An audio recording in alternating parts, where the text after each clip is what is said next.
আমি প্রার্থী হয়েছি, এটা আমার কাছে অনেক যন্ত্রণার, অনেক কষ্টের, অনেক বেদনার। কিন্তু আমি পদ্মফুল চিহ্নে এসেছি। এটা পানিহাটির বাসীর জয় হবে। আমি একা কিছুই করতে পারবো না। এটা সমস্ত পানিহাটিবাসী জিতবে আমি জিতলে। এই অনেকগুলো দিন ধরে যারা প্রতিবাদ করতেই ভুলে গেছিল, আমি তাদের হয়ে প্রতিবাদটা করব। কিন্তু জিতবে তারাই, যারা পানিহাটিবাসী, সমস্ত অধিবাসীবৃন্দ। আমার মেয়ে এখানে ডায়মন্ড যে চেম্বার করতো, সেখানে সে অনেক পেশেন্টকে চিকিৎসা করত এবং ও বলতো যে মা, কারো কাছে কিছু চাইতে নেই, দিতে হয়। সেই জায়গাটা থেকে ও ডাক্তার ছিল, যেমন পরিষেবা দিত, আমি তো সেটা পারবো না।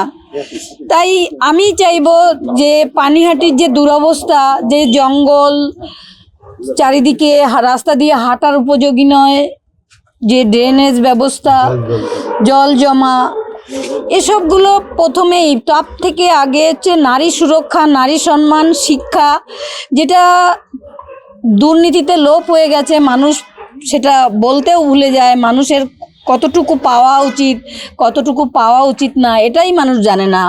মানুষের সচেতন হওয়া দরকার।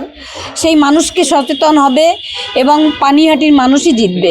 আরো বেশি সহজ হয়ে গেল ভোটের রাজনীতিতে? না, সেটা না, বিচার আমি পাবো, সেই মানসিক দৃঢ়তা আমার কাছে আছে। আমার তো একটা মেয়ে হারিয়েছে, তাকে আমি সুরক্ষা দিতে পারিনি, কিন্তু সেই রাতের যে যন্ত্রণাটা সে পেয়েছিল, সেটা আমার থেকে অনেক বেশি, অনেক বেশি। একা কাউকে খুঁজে পায়নি, শুধু মা বাবা হয়তো চিৎকার করেই গেছে। সেই যে যন্ত্রণাটা, আমি যদি এই সেবা করি, সেও হয়তো কিছুটা খুশি হবে। আমি তো চাই সমস্ত পানিহাটিবাসীকেই আমি পাশে চাই, পদ্মফুলে চিহ্নে ছাপ দেওয়ার জন্য।